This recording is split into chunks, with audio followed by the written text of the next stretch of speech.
حضور غوث اعظم رضی اللہ تعالی عنہ کو اللہ تعالی نے جو روحانی کمالات عطا فرمائے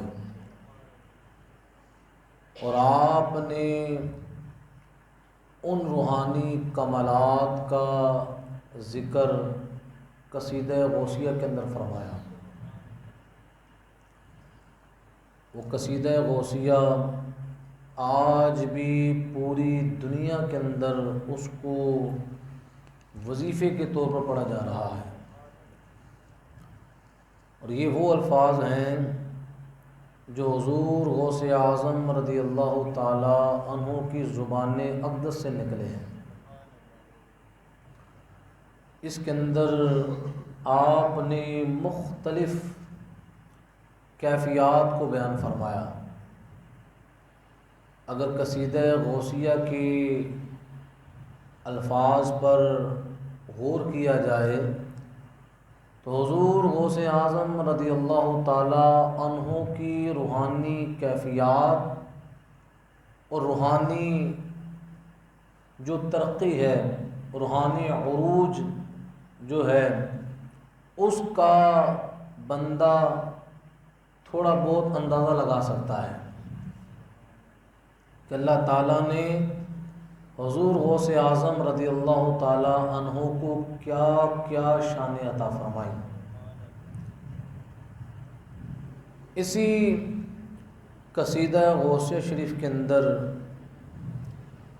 حضور غوث اعظم رضی اللہ تعالی عنہ بیان فرماتے ہیں، انا فی حضرۃ التقریب وحدی،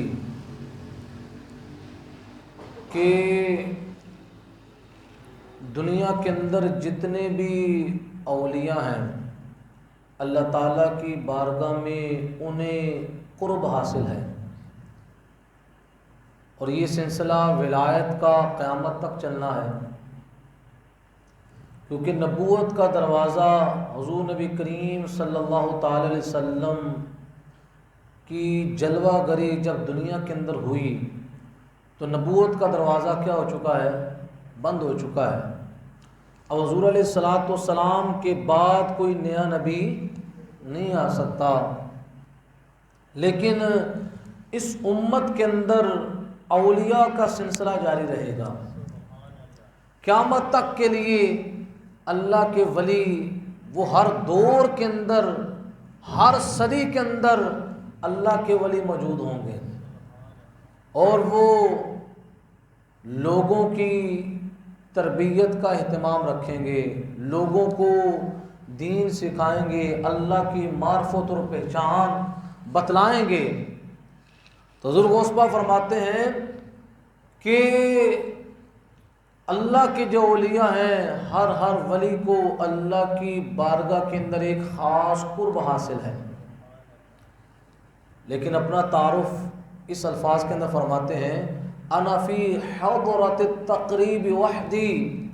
آپ فرماتے ہیں لیکن میری جو ذات ہے اللہ تعالیٰ کی بارگاہ کے اندر جو قرب مجھے حاصل ہے وہ کسی ولی کو حاصل نہیں۔ اور یہاں یہ بھی بتلاتا چلوں، حضور غوث پاک رضی اللہ تعالیٰ عنہ اعلان اپنے دور کے اندر فرما رہے ہیں۔ مقصد ہے کہ جو آپ کے دور کے اندر ولی ہیں اور قیامت تک ولی ہوں گے، اس کے اعتبار سے حضور غوث پاک یہ بات ارشاد فرما رہے ہیں، وگرنہ اس سے مراد صحابہ کرام، نبی علیہ الصلوۃ والسلام کے اہل بیت اطہار، ان کی بات نہیں ہے۔ ان کی شانیں تو وراء الورا ہیں۔ ایک صحابی کی شان یہ ہے کہ ایک طرف حضور کا صحابی ہو اور دوسری طرف قیامت تک ہونے والے تمام اولیاء ایک لائن میں کھڑے ہو جائیں، وہ ایک صحابی کے مقام کو نہیں پا سکتے۔ تو یہاں پر بات کس کی ہو رہی ہے؟ حضور غوث اعظم رضی اللہ تعالیٰ عنہ اپنے زمانے کی اور قیامت تک جو دور چلے گا، اور اس دور کے اندر جتنے اولیاء پیدا ہوں گے حضور غوث پاک رضی اللہ تعالیٰ عنہ ان کا ذکر کر رہے ہیں کہ ہر ولی کو اللہ کی بارگاہ میں ایک قرب حاصل ہوگا، لیکن اللہ تعالیٰ نے ان اولیاء کے اندر مجھے وہ قرب عطا فرمایا ہے جو صرف اور صرف میرا خاصہ ہے، میرے علاوہ کسی ولی کو وہ قرب کی شان عطا نہیں کی گئی۔ اب یہاں آپ اندازہ لگائیں کہ حضور غوث پاک رضی اللہ تعالیٰ عنہ اپنے خاص قرب کو جو اللہ کی بارگاہ میں انہیں حاصل تھا اس کو بیان کر رہے ہیں۔ اب کچھ لوگوں کو تکلیف ہوتی ہے، مرزا جہلمی جیسے لوگوں کو، اس نے تو سرے سے اس قصیدہ غوثیہ کا انکار ہی کر دیا ہے۔ وہ کہتا ہے یہ قصیدہ غوثیہ جو ہے حضور غوث پاک کا ہے ہی نہیں۔ اس نے کیا کر دیا؟ اس قصیدے کا انکار کر دیا، اور دلیل کیا دیتا ہے؟ دلیل یہ دیتا ہے کہ دیکھو جی یہ کیسے ہو سکتا ہے کہ اللہ کا ولی ہو؟ اللہ کا ولی تو عاجزی اور انکساری کا پیکر ہوتا ہے۔ کس کا پیکر ہوتا ہے؟ عاجزی اور انکساری کا پیکر ہوتا ہے۔ تو یہ قصیدہ غوثیہ کے اندر ایسے ایسے الفاظ ہیں جس کے اندر تو اپنی شانیں بیان کی جا رہی ہیں۔ اللہ کا ولی تو انکساری کو اپنانے والا ہوتا ہے، عاجزی کو اپنانے والا ہوتا ہے۔ تو یہاں پر تو اگر کہا جائے غوث پاک کا قصیدہ ہے تو اس کے اندر دیکھیں شانیں بیان کر رہی ہیں کہ مجھے اللہ کی بارگاہ میں جو قرب حاصل ہے وہ مجھے ہی حاصل ہے، میرے سوا کسی ولی کو حاصل ہے۔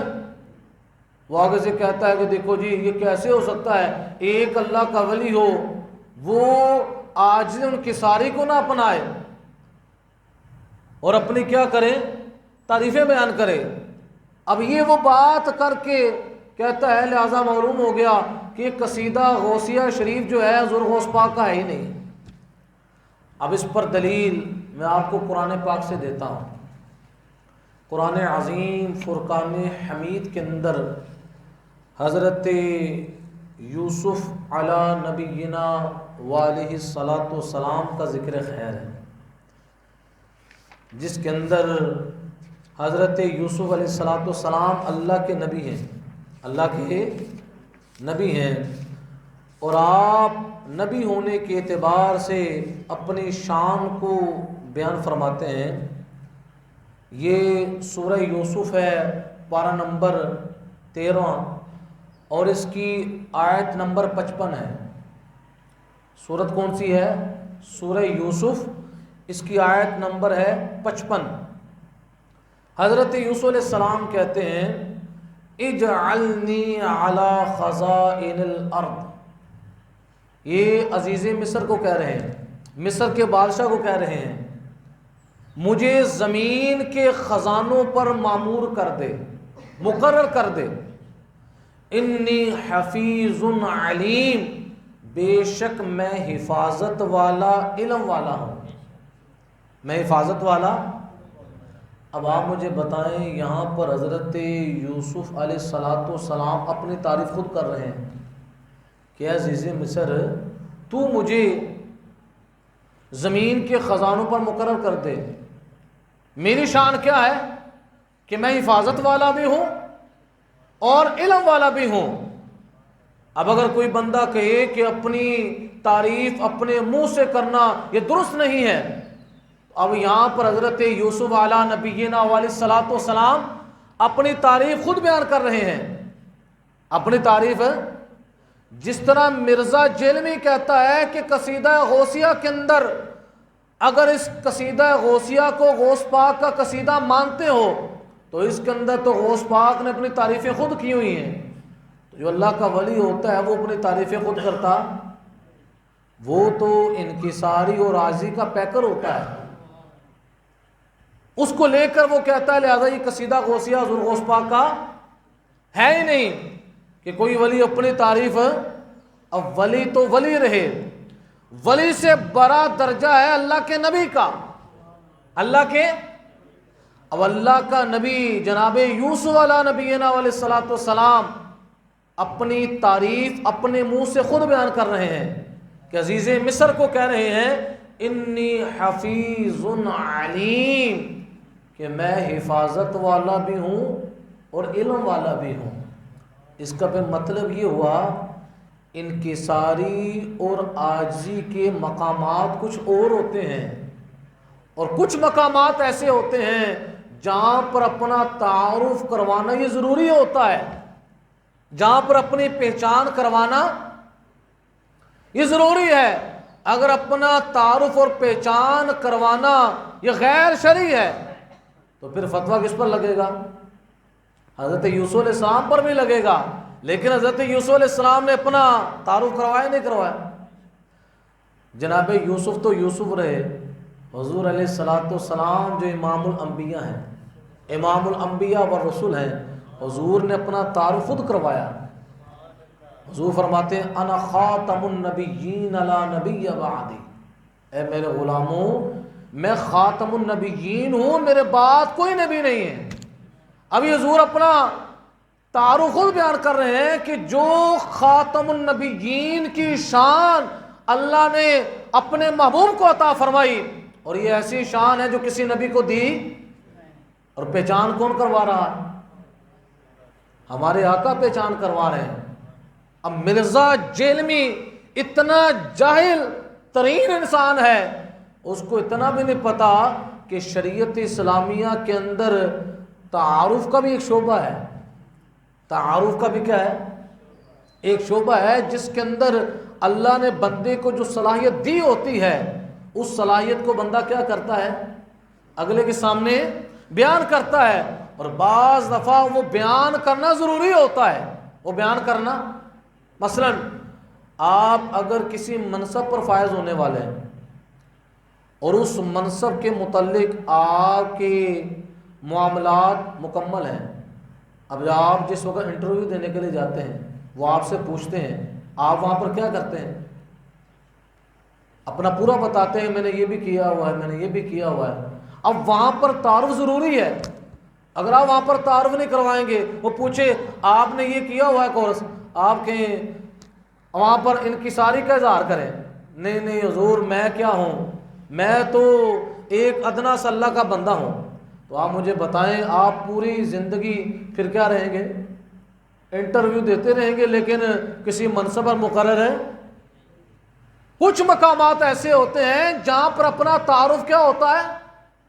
ضروری ہوتا ہے، تاکہ اس تعارف کے نتیجے میں آپ کو کسی منصب پر کیا کیا جائے؟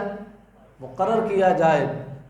تو مرزا جیلمی اس کی اتنی مت ماری ہوئی ہے کہ وہ یہ کہتا ہے کہ یہ قصیدہ غوث شریف یہ حضور غوث پاک کا ہے ہی نہیں، کیونکہ اس کے اندر بڑی بڑی باتیں ہیں، اور یہ کس طرح تصور ہو سکتا ہے کہ اللہ کا ولی ہو، وہ تو عاجزی و انکساری کا پیکر ہوتا ہے، اس سے کیسے ممکن ہے کہ وہ اپنی تعریفیں بیان کرنا شروع کر دے؟ ہم مرزے کو کہتے ہیں اے بے وقوف، عاجزی اور انکساری کا مقام بھی ہوتا ہے، لیکن کچھ مقامات ایسے بھی ہوتے ہیں جہاں پر اللہ نے بندے کو جو شانیں عطا کی ہوں، ان شانوں کو ظاہر کرنا لازم و ضروری ہوتا ہے۔ ان شانوں کو ظاہر کرنا کیا ہوتا ہے؟ اب اسی وجہ سے انہی شانوں کو حضور غوث اعظم رضی اللہ تعالیٰ عنہ قصیدہ غوث شریف کے اندر بیان فرماتے ہیں، آپ فرماتے ہیں انا فی حضرت التقریب وحدی، کہ اللہ کے جتنے بھی اولیاء ہیں میرے زمانے میں اور میرے زمانے کے بعد قیامت تک جتنے بھی ولی ہیں، ان کو اللہ کی بارگاہ میں ایک قرب حاصل ہے، لیکن اللہ نے مجھے یہ شان عطا فرمائی کہ اللہ کی بارگاہ میں ان ولیوں میں سے جو خاص قرب مجھے حاصل ہے وہ کسی اور کو حاصل نہیں۔ یہ کون بیان کر رہا ہے؟ حضور غوث اعظم رضی اللہ تعالی عنہ بیان فرما رہے ہیں، اور آگے حضور غوث اعظم رضی اللہ تعالی عنہ اپنی باطنی روحانی کیفیات کو بیان کر رہے ہیں۔ آپ فرماتے ہیں فَلَوْ أَلْقَيْتُ سِرِّي فِي بِحَارٍ لَصَارَ الْكُلُّ غَوْرًا فِي الزَّوَالِ اگر میں اپنا روحانی راز سمندروں پر ڈالوں، کہاں پر ڈالوں؟ سمندروں کے پانیوں پر ڈالوں، تو غوث پاک فرماتے ہیں اس روحانی راز کو سمندر کے پانی برداشت نہ کر سکیں، کیا ہو جائیں؟ پانی سارے کا سارا خشک ہو جائے، پانی سارے کا سارا خشک ہو جائے، اور اس روحانی راز کو برداشت نہ کر سکے کہ جو اللہ تعالیٰ نے مجھے روحانی راز میرے قلب پر عطا فرمایا ہے، اس روحانی راز کا جو جلال ہے، اس روحانی راز کا جو جلال ہے، اس جلال کے آگے پوری دنیا کے دریا سمندر جو ہیں اس کے آگے اپنی ہستی کو مٹا دیں کہ جو اللہ تعالیٰ نے مجھے کیا عطا فرمایا ہے؟ اپنی محبت کا جو روحانی راز عطا فرمایا ہے۔ کیا فرمایا ہے؟ روحانی راز جو عطا فرمایا ہے، اس کے آگے بھی کیا ہو جائے؟ دنیا کے جتنے بھی سمندر ہیں ان کے اندر جو پانی ہے سب کے سب کیا ہو جائیں؟ خشک ہو جائیں۔ پھر آگے فرماتے ہیں وَلَوْ أَلْقَيْتُ سِرِّي فِي جِبَالٍ لَدُكَّتْ وَاخْتَفَتْ بَيْنَ الرِّمَالِ، اگر میں اپنا روحانی راز دنیا کے پہاڑوں پر ڈالوں، دنیا کے، تو غوث پاک فرماتے ہیں وہ دنیا کے پہاڑ ریت کے اندر تبدیل ہو جائیں۔ کس کے اندر تبدیل ہو جائیں؟ جس کو بڑی بڑی کرینے کچھ نہ کر سکیں، بڑی دقت لگتی ہے۔ آپ فرماتے ہیں جو اللہ نے وہ مجھے روحانی راز کی جو تجلی دی ہے، اس تجلی کو کس پر ڈالوں؟ بولیں آج کے دور میں ان چیزوں کو سمجھنا مشکل ہے ہی نہیں، ایسے ایسے ایٹم بم ایجاد ہوئے ہیں، اس کو چلایا جائے تو دنیا پانی پانی ہو جائے، ایسے ہی ہے نا؟ ایسے ایسے دنیا کے اندر ایٹم بم ایجاد ہوئے ہیں کہ اگر اس کو کیا جائے تو دنیا صفحہ ہستی سے کیا ہو جائے؟ مٹ جائے۔ یہ تو مادی طاقت ہے، مادی طاقت کے آگے روحانی طاقت ہے کہ جہاں پر جا کر مادی طاقت ختم ہو جاتی ہے وہاں پر روحانی طاقت کا آغاز ہوتا ہے۔ اب اس کا اختتام کہاں تک ہوتا ہے؟ یہ ہماری عقلوں میں آنے والا کہ آج مادی دنیا کے اندر اتنی طاقت ہے کہ انسان کیا سے کیا نہیں کر سکتا، کیا سے کیا نہیں کر سکتا۔ تو مادی طاقت کا یہ عالم ہے، تو جس ولی کو اللہ تعالیٰ نے روحانی طاقت دی ہے، کیا دی ہے؟ روحانی طاقت دی ہے۔ وہی حدیث پاک ہے نا کہ نبی علیہ السلام فرماتے ہیں کہ جس وقت میرا بندہ میرا قرب حاصل کرتا ہے تو میں اس کی آنکھیں بن جاتا ہوں، میں اس کے ہاتھ بن جاتا ہوں، میں اس کی زبان بن جاتا ہوں۔ اب آپ مجھے بتائیں جس وقت ولی کی نگاہ میں اللہ کے نور کی تجلی ہو، اس کے بولنے کے اندر اللہ کے نور کی تجلی ہو، تو اللہ کی نور کی تجلی کے آگے کون ٹھہر سکتا ہے؟ اور ایک تجلی کوئی طور برداشت نہ کر سکا، ایک تجلی کوئی طور برداشت نہ کر سکا، کیا ہو گیا؟ سرما بن گیا، خاک بن گیا۔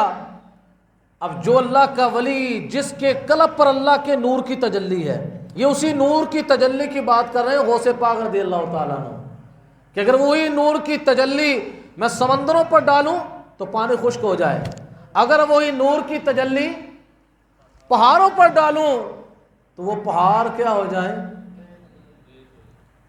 وہ ریت کے اندر تبدیل ہو جائیں۔ اور آگے فرماتے ہیں وَلَوْ أَلْقَيْتُ سِرِّي فَوْقَ نَارٍ، اگر میں اپنے روحانی راز کی تجلی دنیا کی آگ پر ڈالوں، کس پر؟ دنیا کی آگ پر ڈالوں، تو غوث پاک فرماتے ہیں وہ بجھ جائے، کیا ہو جائے؟ اور جو اللہ نے مجھے روحانی راز کی تجلی دی ہے اس کا مقابلہ نہ کر سکے۔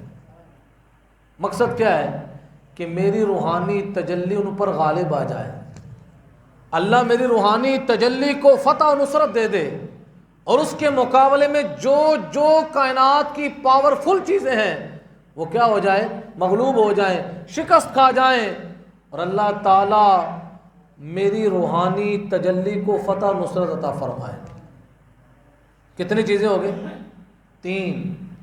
پہلا کیا ہے؟ روحانی تجلی کہاں پر ڈالوں؟ سمندروں پر۔ دوسرا کیا ہے؟ پہاڑوں پر۔ تیسرا کیا ہے؟ آگ پر۔ اور چوتھا فرماتے ہیں وَلَوْ أَلْقَيْتُ سِرِّي فَوْقَ مَيْتٍ لَقَامَ بِقُدْرَةِ الْمَوْلَى تَعَالِي، اگر میں اپنی روحانی تجلی کسی مردے پر ڈالوں تو اللہ کے حکم سے کھڑا ہو جائے، اللہ کے حکم سے۔ اب یہ وہ تجلیات ہیں، اور اس سے آپ مردے 2 طرح کے ہیں۔ مردے، ایک مردہ وہ ہے جس کا جسم مردہ ہے، ایک وہ مردہ ہے جس کا دل مردہ ہے، جس کا۔ تو غوث پاک کی شان کیا ہے؟ انہوں نے جسم کے مردوں کو بھی زندہ کیا ہے، جو روح کے مردہ ہو چکے ہیں انہیں بھی زندگی عطا فرمائی ہے، کہ کئی کفار کو آپ نے کلمہ پڑھا کر دائرہ اسلام میں داخل فرما لیا۔ جو روح کے مردے تھے حضور غوث پاک نے وہی روحانی تجلی جو در مصطفیٰ سے ملی ہے، وہی روحانی تجلی کو جس وقت روح کا جو مردہ تھا اس پر ڈالا، اللہ تعالیٰ نے اس کے دل کو زندگی عطا فرمائی، اور اسی کافر نے رسول اللہ کا کلمہ پڑھ کر مسلمان ہو گیا۔ اللہ اکبر، یا رسول اللہ، یا علی۔ اب یہ غوث پاک کی شان ہے کہ حضور غوث پاک رضی اللہ تعالیٰ عنہ فرماتے ہیں کہ میں اپنا روحانی راز کسی مردے پر ڈالوں تو اللہ کے حکم سے کھڑا ہو جائے، اللہ کے حکم سے۔ اب کچھ لوگ کہتے ہیں یہ کس طرح ہو سکتا ہے، جو مر چکا ہے اس کو زندہ کس طرح کیا جا سکتا ہے؟ آج کوئی مادی دنیا کے اندر کوئی ایسا ٹیکہ ایجاد نہیں ہوا، ایسی میڈیسن ایجاد نہیں ہوئی جو مردے کو زندہ کر دے۔ مردے کو، یار یہ بات عقل میں نہیں آنے والی۔ کچھ ایسے عقل کے مقلد ہیں، عقل کے پیچھے چلنے والے ہیں، یہ کیسے ہو سکتا ہے؟ ایک بندہ مر چکا ہے اس کو زندہ کر دیا جائے، اس کو کیا کر دیا جائے؟ تو ان لوگوں کے لیے عرض ہے، زندہ کرنا ایک تو وہ ہے جس کے اندر روح ہو، جس کے اندر، پھر روح کو دوبارہ لوٹانا، یہ زندہ کرنا ہے۔ ایک وہ شے ہے جس کے اندر روح کا تصور بھی نہ ہو، انہیں بھی زندگی عطا فرما دینا۔ جس طرح میرے آقا علیہ الصلوۃ والسلام کی شان کیا ہے، ابو جہل حضور کے پاس آیا، کہنے لگا بتائیں میرے ہاتھ میں کیا ہے، میری مٹھی میں کیا ہے؟ اب آپ مجھے بتائیں، کنکریاں یہ جمادات ہے، کیا ہے؟ جمادات ہے، اس کے اندر روح ہے؟ بولیں تو صحیح، اس کے اندر روح کا تصور ہے؟ لیکن میرے آقا کے نور کی تجلی ابو جہل کی مٹھی کے اندر جو چیز موجود تھی اس کی طرف پڑی، وہ پردے میں تھی، لیکن نگاہ مصطفیٰ اس بند مٹھی کے اندر پہنچ گئی۔ ابو جہل کی بند مٹھی جو ہے رسول اللہ کی نگاہ کو نہ روک سکی، تو جو ابو جہل کی بند مٹھی کے اندر موجود کنکریاں ہیں اس کو دیکھ سکتے ہیں، اس پر اپنی تجلی ڈال سکتے ہیں، تو آج اگر پاکستان کے اندر حضور کا غلام موجود ہو، حضور پر درود شریف پڑھ رہا ہو، تو میرے آقا علیہ الصلوۃ والسلام اس پر کیسے نور کی تجلی نہیں فرما سکتے؟ اب اس پر نور کی تجلی فرمائی، حضور نے فرمایا میں بتاؤں یا وہ بتائے؟ میں بتاؤں یا؟ اب وہ کنکریاں بولی اشہد واللہ الہ الا اللہ وحدہ لا شریک لہ اشہد ان محمدا عبدہ ورسولہ۔ میرے آقا علیہ السلام کی روحانی تجلی کا کمال کیا ہے کہ نبی علیہ السلام کی روحانی تجلی ایک پتھر پر پڑی، اس کو بھی توحید کا سبق یاد ہو گیا، اس کو بھی نبوت و رسالت کا سبق کا پتہ چل گیا۔ لیکن بدقسمت ہے وہ جو اپنے آپ کو انسان تو کہے لیکن اس کو توحید اور رسالت کا سبق ہی نہ یاد ہو۔ یہ اپنے نصیب کی کیا ہے بات ہے۔ اب یہاں تو بتائیں جمادات کے اندر تو روح کا تصور بھی نہیں، حضور کی نگاہ پڑی تو کنکریاں بولنے لگی، کنکریاں۔ تو یہی ہے کہ حضور غوث پاک فرماتے ہیں اگر میں اپنا راز کسی مردے پر ڈالوں اللہ کے حکم سے کیا ہو جائے، زندہ ہو جائے۔ تو یہ وہ روحانی راز جو اللہ تبارک و تعالیٰ نے غوث اعظم کو عطا فرمایا۔ کس کو عطا فرمایا؟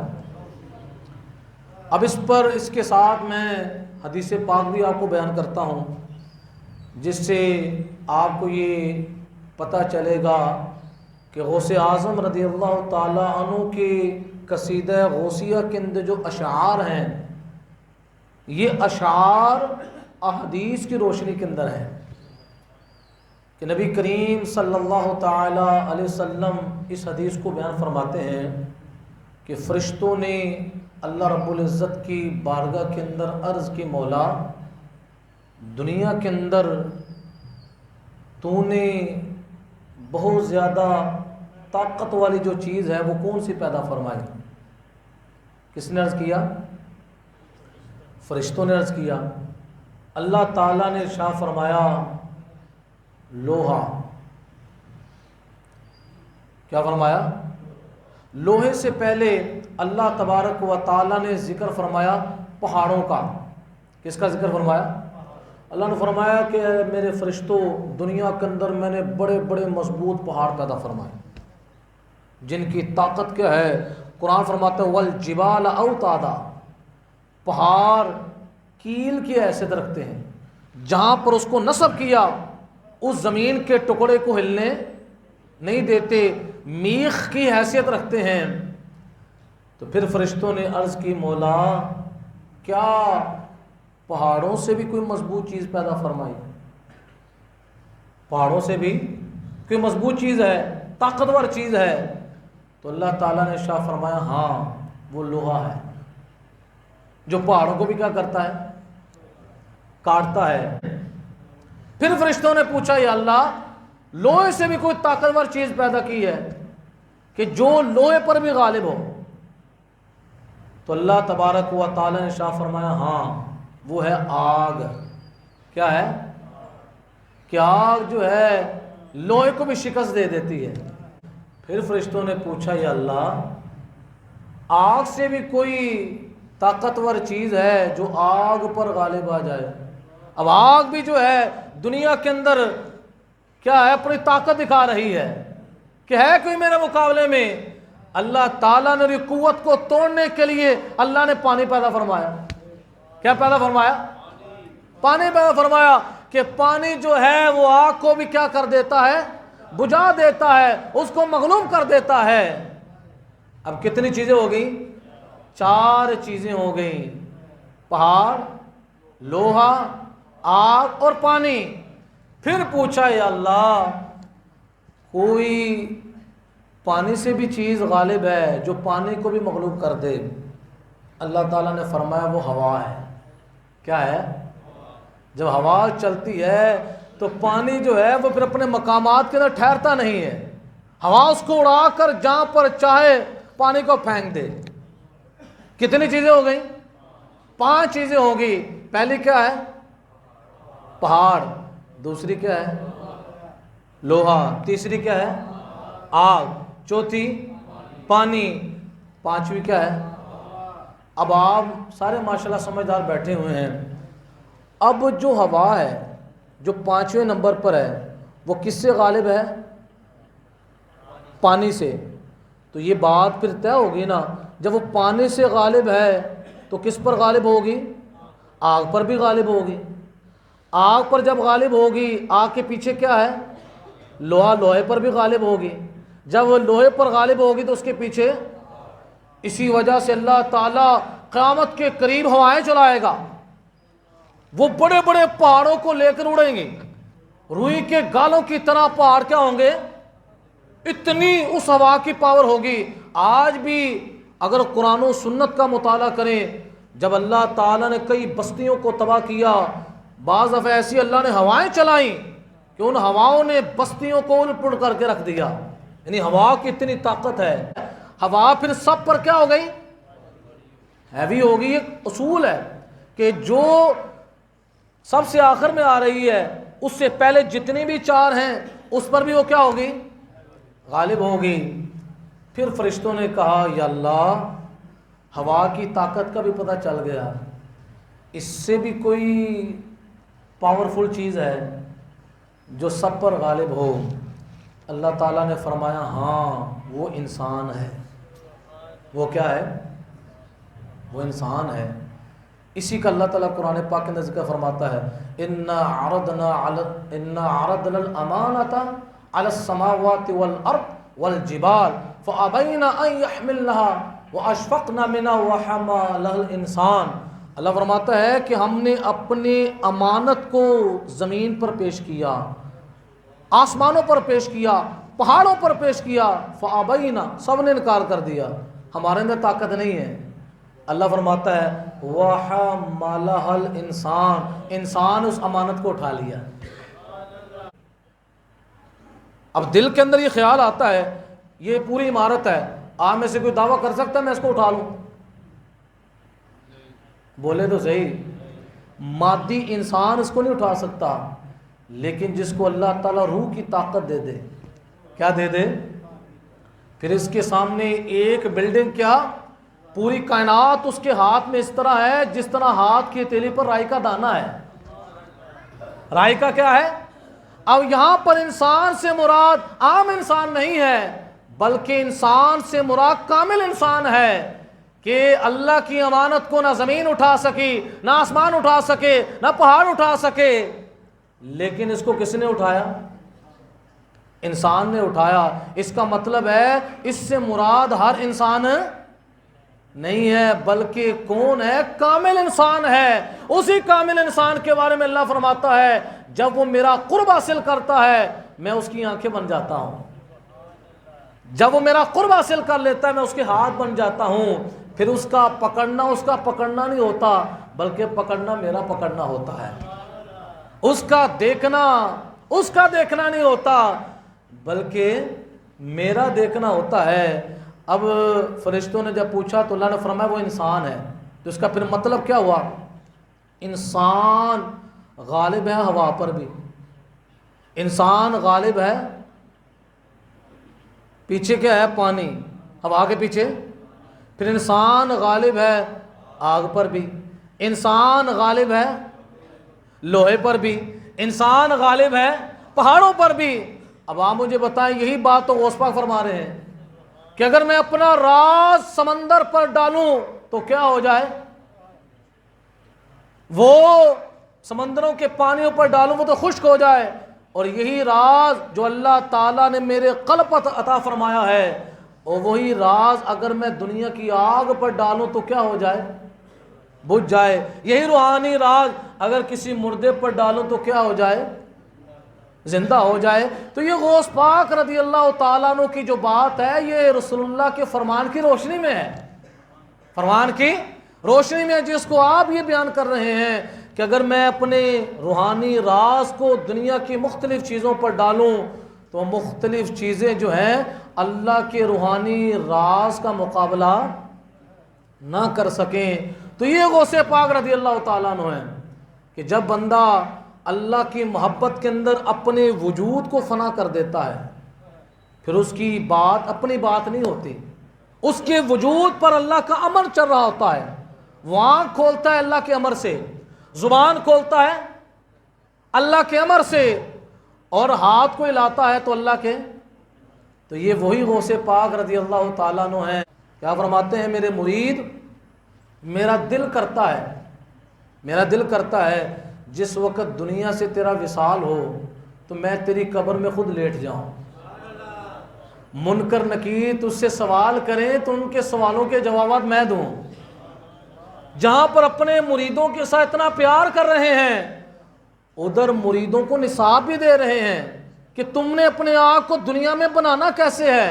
اسی قصیدہ غوثیہ کے اندر فرماتے ہیں رجالی فی ہواجرہم سیام، آپ فرماتے ہیں جو میرے مرید ہیں، میرے چاہنے والے ہیں، ان کی شان کیا ہے، اپنے آپ کو سخت دھوپ کے عالم کے اندر اپنے آپ کو روزے کی حالت میں رکھنے والے ہوتے ہیں۔ ایک تو روزہ یہ ہے جو ہم رکھتے ہیں، اس روزے سے مراد یہ ہے کہ آنکھ جو ہے، آنکھ سخت خواہش کی دھوپ کے اندر وہ حرام کی طرف نہ اٹھے، زبان جو ہے سخت خواہش کی دھوپ کے اندر وہ حرام کلام کی طرف نہ جھکے۔ اس سے میرے مریدوں نے کیا رکھ لیا ہے، روزہ رکھ لیا ہے۔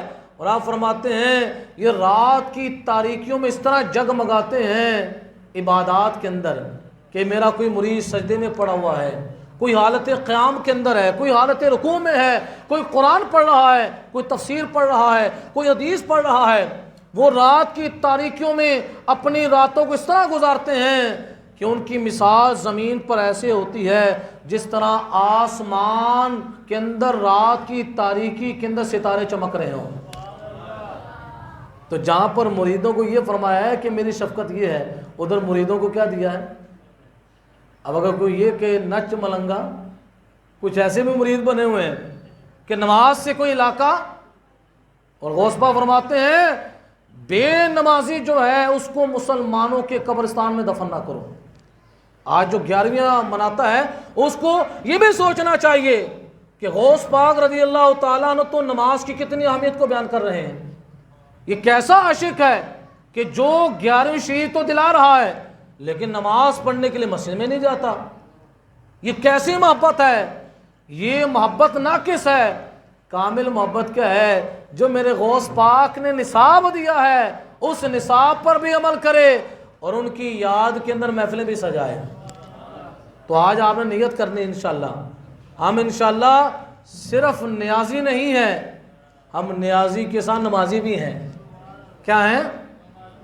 اور انشاءاللہ سیرت غوث اعظم کا تقاضا یہ ہے کہ میرے غوث پاک رضی اللہ تعالیٰ نے ساری زندگی علم سیکھا اور علم سکھایا، علم سیکھا، اور 1,00,000 شاگرد ہے آپ کا غوث پاک کا جنہوں نے ڈائریکٹ غوث پاک سے علم حاصل کیا، جو آپ کے مدرسے میں پڑھا۔ یہ وہ ہیں 1,00,000 کہ جو جمعۃ المبارک کے وعظ کے علاوہ ہیں، اور آپ کی ہفتے کے اندر 2 مرتبہ وعظ کی مجلس ہوتی تھی۔ ان شاگردوں کو نکال کر کتنا شاگرد ہے، 1,00,000 شاگرد ہے۔ کس کا؟ پیرانے پیر کا۔ یہ ہوتے ہیں پیرانے پیر کہ جن کا پھر شاگرد پوری دنیا کے اندر پھیلا، اور پھیل کر اس نے دنیا کے کونے کونے پر رسول اللہ کے دین کو پھیلا دیا۔ یہ ہے غوث اعظم جن کی ہم تعریفیں بیان کرتے ہیں کہ جو علم کے ساتھ اتنے مخلص رہے۔ آپ فرماتے ہیں درست العلم حتی صرت قطبا، میں علم دین کا درس دیتا رہا یہاں تک کہ اللہ تعالیٰ نے مجھے مقام قطبیت پر فائز فرما دیا۔